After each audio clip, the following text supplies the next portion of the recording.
Chicken fry చేస్తున్నాను. ఎలా చేస్తున్నాను అనేది చూసేయండి. అయితే నేను బిర్యానీ ఆకు అలాంటివి ఏమైనా అనమాట.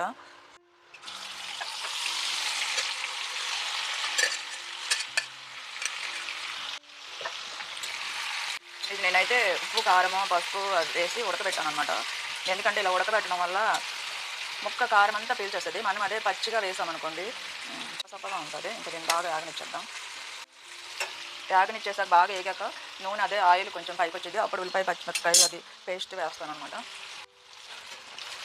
బాగా యాగనిచ్చేద్దాం. దీనిలో అయితే ఎక్కువ ఘాటుగా వేయను ఇంకా, ఎందుకంటే ఆల్రెడీ నేను చారు పెడుతున్నాను. చారులో నంచుకోవడానికి బాగా రోస్ట్గా కూడా చేయను.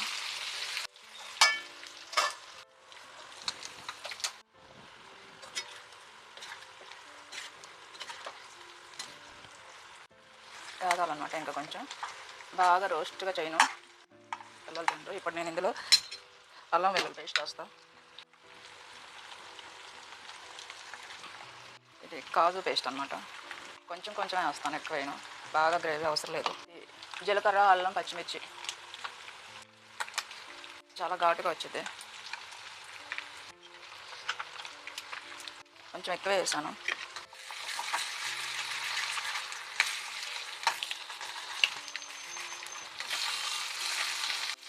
లోపల ఆయిల్ ఉంది కాబట్టి బాగా మగ్గిపోతుంది.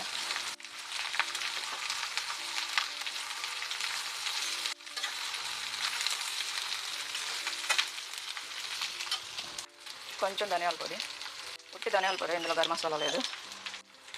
కొంచెం కారం ఉండాలి, ఘాటు లేకపోతే బాగుండదు. వేసాను. ఇప్పుడు ఉప్పు వేస్తున్నాను కొంచెం. ఇది చెట్టుది అనమాట, కొత్తిమీర.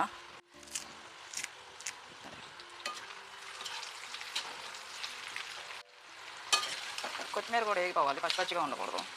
ఫ్రై కదా.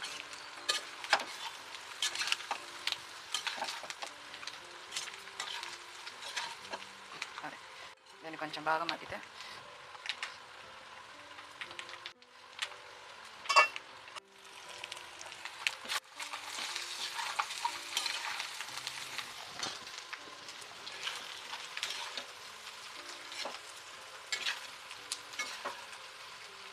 ఇంకొక 5 నిమిషాల నుంచి కట్టేస్తాను. చాలు.